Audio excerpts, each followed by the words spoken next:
السلام عليكم ورحمة الله تعالى وبركاته في درس جديد من دروس السنة الثانية إعدادي.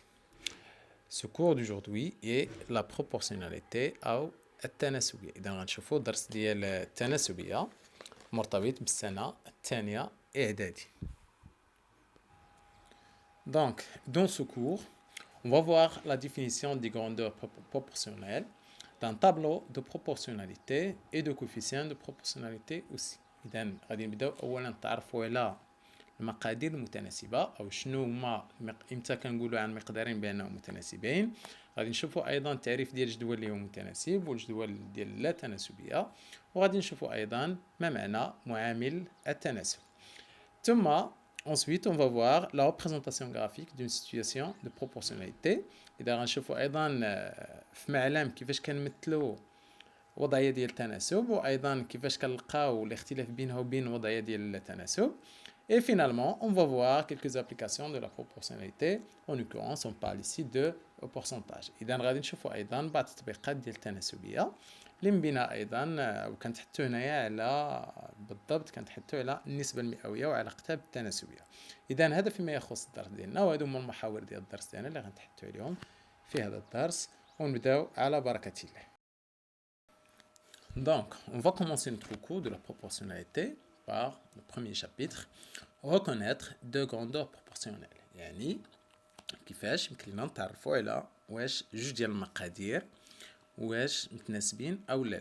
Donc, selon la définition suivante, deux grandeurs sont dites proportionnelles lorsque les valeurs de l'une peuvent être obtenues en multipliant les valeurs de l'autre par un nombre fixe appelé le coefficient de la proportionnalité. تعبير آخر فكنقولوا باللي جوج ديال المقادير، المقدار الأول مع المقدار الثاني، كنقولوا جوج المقادير يعني جوج ديال الحوايج. مثلا كنقولوا الطول ديال الشخص مع العمر ديالو. مثلا إذا كنقولوا الطول فهو مقدار، العمر فهو مقدار. إذا هاد جوج ديال المقادير، هذا مثال. إذا جوج ديال المقادير كنعرفوهم باللي متناسبين أو لا غير متناسبين، فكنقولوا عليهم متناسبين فقط عندما نجد القيم ديال واحد من بين هاد المقدارين. مثلا كنعرفوا الطول ديال واحد، او بامكاننا نعرفوا الطول ديال الشخص انطلاقا من العمر ديالو، او العكس، ولا واش يمكن لنا نعرفوا العمر ديال الشخص انطلاقا من الطول ديالو. دونك عاد نقولوا باللي هاد لي دو كوفيسيونس او دو غراندور سون بروبورسيونيل. مثلا نكملوا. دونك peuvent être obtenus en multipliant les valeurs de l'autre par un nombre اللي هو فيكس. يعني مثلا واحد في العمر ديالو 20 عام، الطول ديالو مثلا 180، فديك العلاقه اللي كتربط من ديك ما ديك من بين ديك 20 عام و 180 خصها تكون نفس العلاقه اللي كتربط ما بين العمر ديال الشخص اللي كان فيه 30 والطول ديالو اللي غنلقاوه في ديك السنه ديال 30 عام. دونك الا كان عندنا داك العامل، داك المعامل فاش كنضربو ما كيتغيرش، فكنقولوا هنا بلي هاد المقدارين اللي هما الطول مع العمر فهما متناسبين ولا لا. دونك on va voir des exemples après.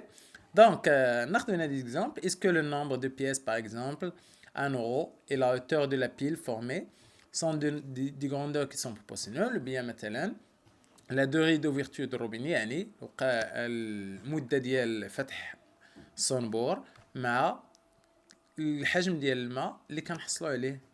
مثلا واش هادو متناسبين او لا. مثلا العمر ديال الشخص مع الطول ديالو، اذا واش هادو مقادير متناسبه ولا لا. دونك نخلي لكم فرصه انكم تفكروا ونمشيو ننتقلوا للمثال ديالنا.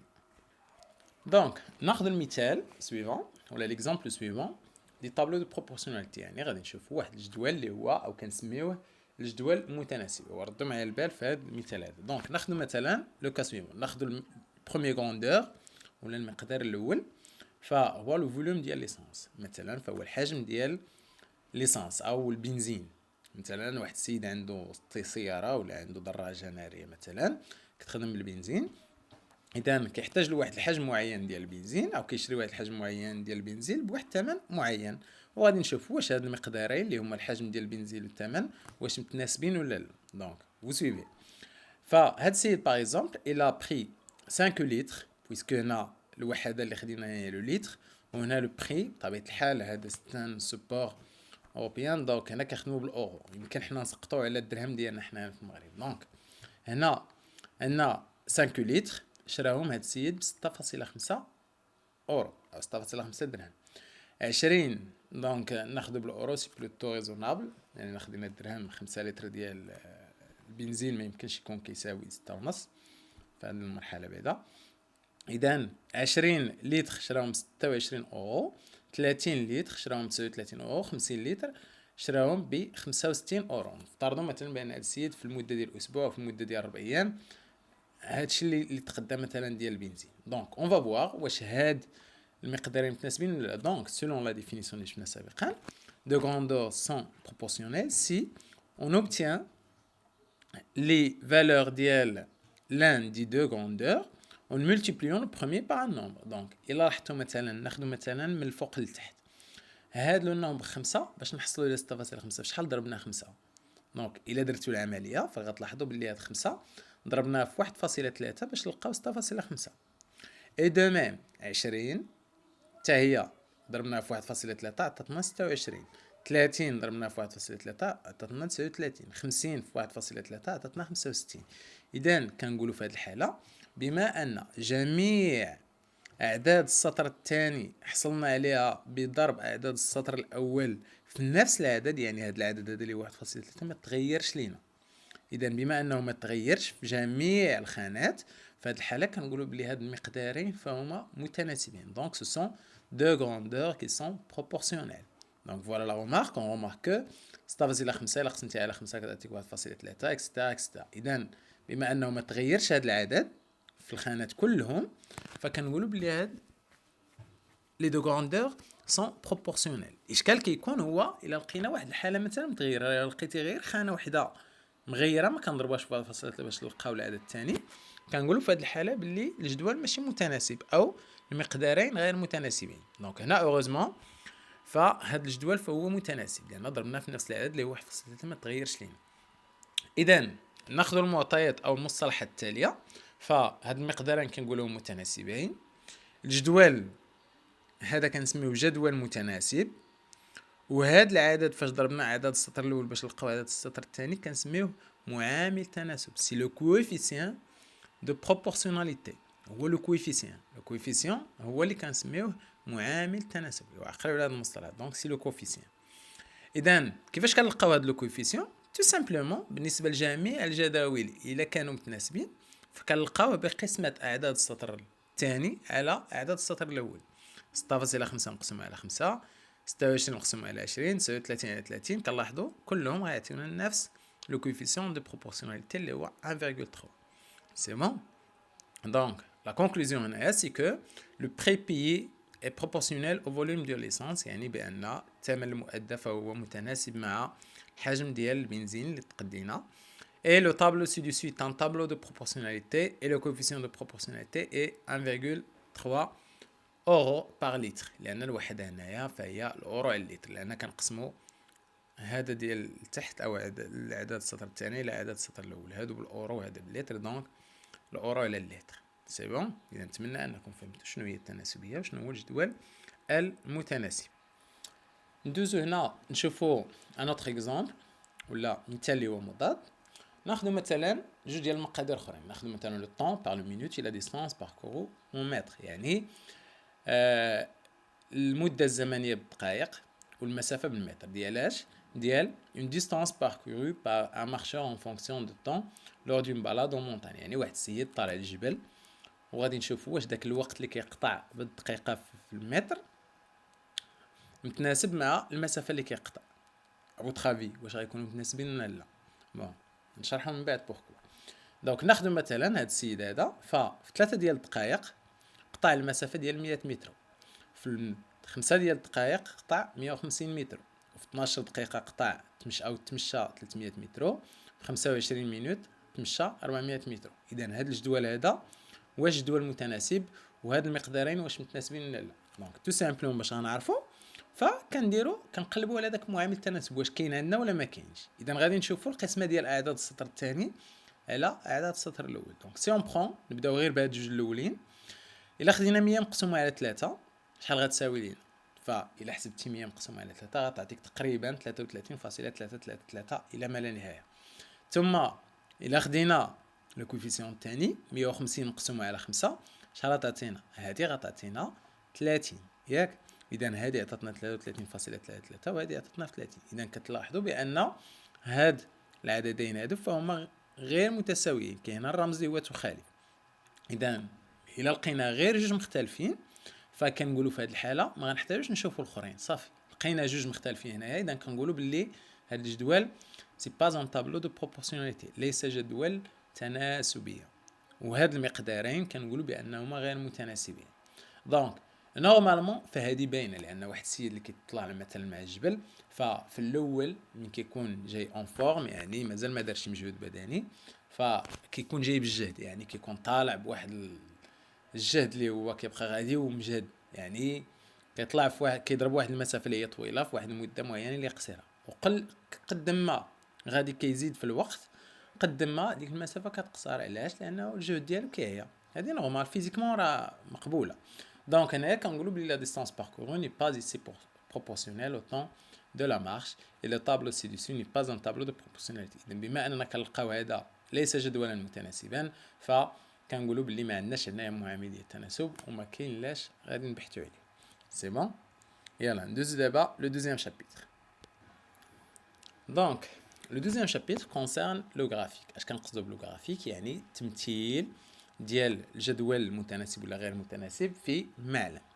اذا بما انكم تحدثتوا على لو روبير او الدرس ديال المعلم في السنه الاولى اعدادي فبامكانكم تنشئوا هذا النوع ديال المبيانات. اذا شنو كنديروا في هذا المعلم هذا؟ بما ان المعلم عباره عن محورين متعامدين فكناخذوا مثلا بالنسبه للحاله الاولى الا خدينا البروميير ديالنا غادي نجيب وغادي نمثلو في المحور العمودي مثلا غنديروا فيه هاد لو فوليوم ديال ليسانس، وفي المحور الافقي غنديروا لو بري، وغادي نمثلوا هاد القيم هادو. بطبيعه الحال كنعرفوا بان دوك المحورين ما كنمثلوهمش عشوائيا فكنمثلوهم وفق واحد الوحده معينه. يعني مثلا الا كنا غاديين من 0 حتى ل 10 كاين سنتيمتر، يعني كنبقاو غاديين كل سنتيمتر غيمثل لنا 10، يعني غتولي 20 30 40 اكسيتيرا اكسيتيرا حتى 60. نفس الشيء بالنسبه للفوليوم ديال ليسانس. سي اون برون مثلا الا كان من 0 حتى ل 10 فيه سنتيمتر ونص، فسنتيمتر ونص غتعطينا 20 سنتيمتر ونص 30 اكسيتيرا اكسيتيرا. سي بون. اذا هكذا بالنسبه كيفاش كنحددوا الوحدات وغادي نجيو نمثلوا. اذا شفنا بان 5 لتر او 5 لتر بالنسبه للفوليوم ديال ليسانس ف بطبيعه الحال شريناها بالمبلغ ديال 6 دراهم ونص. اذا كنديروا هنايا 5 جات في المنتصف هنايا من بين 0 و 10 و6 ونص جات لينا هنا بطبيعه الحال بفعل العلاقه الثلاثيه باش نلقاو هاد 6 ونص وكنمثلوا هاد النقطه الاولى. ثم 20 لتر شريناها بداك البخي اللي عندنا، يعني كنمثلوها حتى هي هنا اكسيتيرا اكسيتيرا، كنمثلوا كاع دوك القيم. دونك ابخي شنو كنديروا؟ فكنربطوا ما بين هادوك القيم كاملين بربعه اللي كانوا عندنا في الجدول، لان في الجدول ديالنا كانوا عندنا غير 4. اذا كتلاحظوا بان بما اننا ربطنا هاد النقط هادو اش كنلاحظوا هذا؟ فكنلاحظوا بلي داك المنحنى اللي كيجمع لنا هاد النقط هادو يمثل مستقيم اللي كيدوز من اصل المعلم اللي هو، وهذا بالضبط هو اللي كيميز الوضعيات ديال التناسب. اذا اي وضعيه تناسبيه ولا اي جدول متناسب فخصنا نعرفوا بان التمثيل ديالو فهو كيكون عباره عن مستقيم كيمر من اصل المعلم. بطبيعه الحال كنحطوا التمثيل ديالو في معلم. اذا اعيد، فهذه هي الخاصيه المميزه ديال لي غراف ولا التمثيلات لا ريبريزونطاسيون ديال توت لي سيتوياسيون دو لا بروبورسيوناليتي او جميع الوضعيات ديال التناسب، فدائما التمثيل ديالهم كعباره عن مستقيم يمر من اصل المعلم. العكس بالنسبه للوضعيات الاخرى، فإلا خدينا مثلا المثال ديالنا الثاني اللي شفنا ديال لا ديستانس باركورو ان طون بريسي، فإلا درنا هنايا في المحور الافقي لو طون ودرنا هنايا لي ديستانس ومثلنا دوك النقاط او دوك 4 ديال الخانات اللي عندنا في الجدول، فكنلاحظوا المنحنى هنايا ماشي مستقيم، فكتلاحظوا هذا الشكل هذا فشكل لا يمثل مستقيما. اذا هذه كتعني بان هذه ليست وضعيه تناسبيه. اذا كتلاحظوا الفرق ما بين الشكلين، فهذه وضعيه تناسبيه الشكل ديالها عباره عن مستقيم يمر من اصل المعلم، وهذه وضعيه ديال لا تناسبيه فكنلاحظوا بان الشكل ديالها ني با ان زين دروات باسون بار لوريجين. سي بون. دونك هنايا on a deux propriétés. Enfin, la première propriété, c'est que lorsque les points représentant deux grandeurs sont alignés et que la droite formée passe par l'origine de repère, ces deux grandeurs sont proportionnelles. يعني إلا كان عندنا مقدارين مثلناهم في معلم بهذا الشكل هذا وربطنا ما بين جميع النقاط ولقيناهم عبارة عن مستقيم يمر من أصل المعلم، فكنقولوا باللي هذوك المقدارين مباشرة فكنستنتجوا بأنهما متناسبين. والعكس في الحالة الثانية lorsque de grandeur بالنسبة لا représentation ديالهم n'est pas une droite passant par l'origine. إذا في هذه الحالة كنقولوا باللي هادو ماشي proportionnel. ناخذ la propriété réciproque, c'est lorsque deux grandeurs sont proportionnelles, les points représentant ces deux grandeurs sont alignés et la droite formée passe par l'origine de repère. يعني فهذه اللي شفنا في الأول، يعني أن أي وضعية تناسب التمثيل ديالها فهو عبارة عن مستقيم يمر من أصل المعلم. ندوز دابا المحور الأخير اللي هو comment déterminer le quatrième proportionnel، يعني كيفية إيجاد الرابع المتناسب. دونك بالنسبة للرابع المتناسب أو شنو كنقصدو بالرابع المتناسب، فهو واحد العدد اللي كنرمزو ليه غالبا ب x اللي كيكون ناقصنا في واحد الجدول اللي هو متناسب. بطبيعة الحال الشرط اللي خص يكون متوفر هو أن خص يكون هنا 3 ديال القيم في داك الجدول معروفة، ما كيهمش الموقع ديال دوك الأعداد المعروفة ولكن او دوك القيم المعروفه، لكن كيكون عندنا واحد الرابع اللي هو ما معروفش. مثلا هذا الجدول هذا الا خدينا هذا المثال، عندنا 12 متر دو تيسو كوت 4 اورو، كومبيان كوت 30 متر دو تيسو، يعني عندنا 12 متر ديال مثلا القماش كدير 4 اورو، يعني 800 ريال تقريبا. شحال غيكون كيساوينا 30 متر من هذا القماش؟ سي بون. دونك اول حاجه نديروها هي ابلون اكس لو بري شيرشي اون اورو، يعني كنقلبوا بما اننا كنقلبوا على الثمن فغيكون اكس في الخانه ديال لي بري.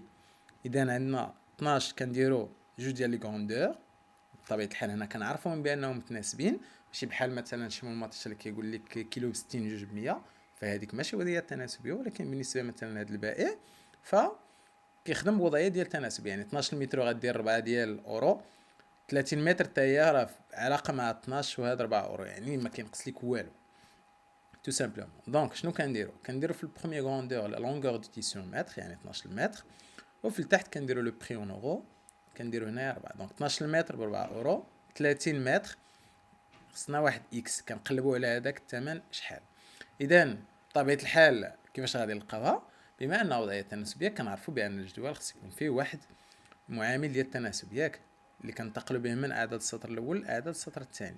شكون هو هاد المعامل ديال التناسب؟ فكنلقاوه بديك الطريقه اللي شفنا سابقا، يعني كناخذوا مثلا 12 او 4 ديفيزي بار 12 باغ اكزومبل. دونك كناخذوا اعداد السطر الثاني مقسومه على عدد السطر الاول، او الا بغينا العدد فكنشوفوا كيفاش انتقلنا من عدد السطر الاول لعدد السطر الثاني. هذه ايفيدونت، دونك كناخذوا بها 12 الا قسمناها على 3 كتعطينا 4. اذا حتى 30 خصنا حتى نقسموها على 3. اذا كنديروا اكس تساوي 30 مقسوم على 3 وغنلقاو هذا العدد اللي هو 10. اذا 30 متر غتكون كتساوي 10 اورو. سي بون. اذا هكذا كنلقاو معامل التناسب بالطريقه الاولى. بطبيعه الحال شفتوا الطريقه السابقه اللي كتعرفوها جميع اللي هي العلاقه الثلاثيه، يعني الا بغينا نلقاو هاد اكس كنديروا هاد العدد في هذا قطريا عمليه ديال الضرب وافقيا عمليه ديال القسم، يعني 4 في 30 مقسوم على 12 وغتعطينا هاد اكس. سي بون. اذا حتى هادي ممكن نستعملوها. ندوزو الان نشوفوا جوج ديال الطرق اخرين. اذا الطريقه الثانيه كنسميوها اون اوتيليزيو لا بروبورسيوناليتي دي كولون، يعني كنستعملوا التناسب ديال لي كولون ديال هاد. بطبيعه الحال لي كولون هما هادو، يعني كنهضروا على هذا مع هذا او هاد الاشرطه هادو. اذا غادي ناخذ مثلا 11 كيلو ديال البنان كدير 13 اورو، شحال غتساوي لنا 22 كيلو ديال البنان. اذا نفس الشيء كنديروا داك الجدول ديالنا الجدول التناسبيه، كنديروا هنا 11 بالنسبه لاماس دو بنان، يعني الوزن ديال البنان اللي خدينا، وهنا الثمن في التحت. اذا 11 كيلو ديال البنان 13 اورو، 22 كيلو ديال البنان شحال غيكون عندنا الثمن بالاورو. اذا كنلاحظوا هنا باللي العلاقه اللي كتربط ما بين 11 و 22 هي ماذا؟ ما بين هذا وهذا راه في نفس الغروندور، يعني كنهضروا على لاماس 11 و 22. كنلاحظوا باللي الا ضربتي 11 في 2 كتعطيك 22. اذا كنقولوا بما ان هذا جدول تناسبيه، اذا حتى 13 باش نلقاو هاد اكس خصنا نضربوها في 2. اذا كنديروا 13 فوا 2 وغتعطينا 26. اذا هذه هي الطريقه الثانيه. اذا كنلقاو بان 22 كيلو دو بانان كوت دونك 27 اورو او 26 اورو. سي بون. اذا غنلقاو هنا 26 ولا اذا هذه الطريقه الثانيه، ولكن حتى الطريقه الاولى فباقيه صالحه. يعني 11 كنشوف شحال ضربناها باش نلقاو 13، ونفس الشيء داك العدد كنضربو فيه 22 باش نلقاو هاد لو اكس. اذا هذه هي الطريقه الثانيه باش نلقاو الرابع المتناسب.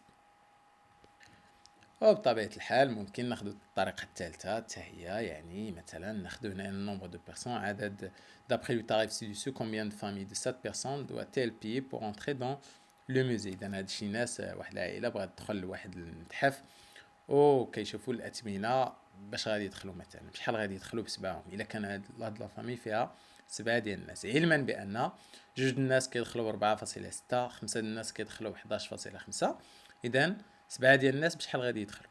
دونك الا كنا عارفين باللي هاد الجدول هذا فهو جدول ديال التناسبيه، كنلاحظوا بان الا جمعتي 2 مع 5 شحال غتعطيك هاد 7 هادي. اذا دو لا ميم فاصون كنجمعوا مثلا هاد 4.6 مع 11.5 باش نلقاو هاد لو تخوازيام او هاد الرابع المتناسب اللي سميناه اكس. اذا نلقاو فيه 16.1 اورو. سي بون. اذا هادو من بين الطرق، ولكن الطريقه المفضله عندي شخصيا هي الطريقه ديال العلاقه الثلاثيه، فهي كتخولنا اننا نلقاو دائما الرابع المتناسب، الطريقه اللي هي اسهل. سي بون. اذا غناخذوا واحد من بين التطبيقات ديال هاد التناسبيه، فكتفيدنا مثلا في الحاله ديال لو بورسونتاج، يعني كيفاش نحسبوا النسبه المئويه. دونك مثلا dans une classe de 25 élèves 15 étudiants d'anglais او 15 étudiants 15 étudient l'anglais، يعني 15 فيهم اللي كيقراو l'anglais من بين 25 تلميذ. quel est le pourcentage d'élèves étudiant l'anglais، يعني شحال هي النسبه ديال التلاميذ اللي كيقراو الانجليزيه. دونك النسبه المئويه فيمكن نعتبروها ايضا عباره عن علاقه ديال التناسب. مثلا غادي ناخذوا هذا الجدول المتناسب، ففي الخانه الاولى او البروميير غروندور غنديرو بلاصتو لو نومبر ديليف étudiant l'anglais، يعني عدد التلاميذ اللي كيقراو الانجليزيه. وفي الدوزيام غروندور لو نومبر توتال ديال ليف، يعني المجموع العام ديال التلاميذ. فاحنا كنعرفوا حسب المعطيات بان ما بين 25 تلميذ كاملين 15 واحد اللي كيقراو لونجلي. دونك كنديروا 15 élèves étudient l'anglais dans une classe de 25 élèves. دونك شنو هي النسبه المئويه؟ يعني الا افترضنا عندنا في ذاك القسم 100 تلميذ، شحال غيكون من واحد كيقرا لونجلي؟ هذا هو المعنى ديال النسبه المئويه او النسبه في المئه. اذا كنديروا هنايا لو نومبر توتال ديال 100 وكنقلبوا على هاد اكس شحال غيساوي. بطبيعه الحال باش غادي نلقاو في العلاقه الثلاثيه، فيمكن نستعملوا اي طريقه من دوك الطرق الثلاث اللي درنا سابقا، او الا كان ممكن، او لا الا ما كانش ممكن نستعملوا العلاقه الثلاثيه. ف 15 كنعرفوا بان باش نلقاو هاد المعامل ديال التناسب ممكن نستعملوا العلاقه الثلاثيه 15 fois 100 divisé par 25، او لا لاحظوا نستعمل الطريقه الثانيه، بما ان كيفاش انتقلنا من 25 ل 100 فentre ce colonne et le deuxième on a multiplié 25 par 4، donc on nécessairement on doit multiplier le 15 fois 4. اذا 15 حتى الا ضربناها في 4 غادي نلقاو 60، اذا كتكون النسبه هي 60%. او لا ممكن نستعملوا العلاقه ديال كما قلت العلاقه الثلاثيه، فغنلقاو في جميع الحالات نفس لو نومبر هنايا او نفس لا فالور. دونك كنقولوا هنايا بلي il y a donc 60% d'élèves faisant de l'anglais dans cette classe، يعني ان نسبه التلاميذ اللي كيقراو الانجليزيه في هذا القسم فكتمثل 60%. سي بون. اذا هذا هو المعنى ديال النسبه المئويه في علاقتها مع التناسبيه. اذا ممكن ديروا هاد لابليكاسيون لا دوزيام ابليكاسيون، يعني مثلا الا كان عندكم في واحد القسم 30 تلميذ 40% عباره عن اناث، 40% من هذا القسم عباره عن اناث، شحال غيكون عندنا ديال البنات في هذا القسم؟ دونك vous devez faire غنديروا نفس الشيء، زعما تحاولوا ديروا جدول متناسب وتربطوا ما بين ديك التناسبيه مع النسبه المئويه اللي هي 40، وتلقاو لي شحال غيكون عندكم من بنت في شي قسم الا كان فيه 30 تلميذ. سي بون. اذا هذا حاولوا تجاوبوا عليه بوحدكم فيما بعد. اذا هذا فيما يخص هذا الدرس ديال التناسبيه. نتمنى انكم فهمتوا هذا الدرس هذا، ونواصل البقيه ان شاء الله.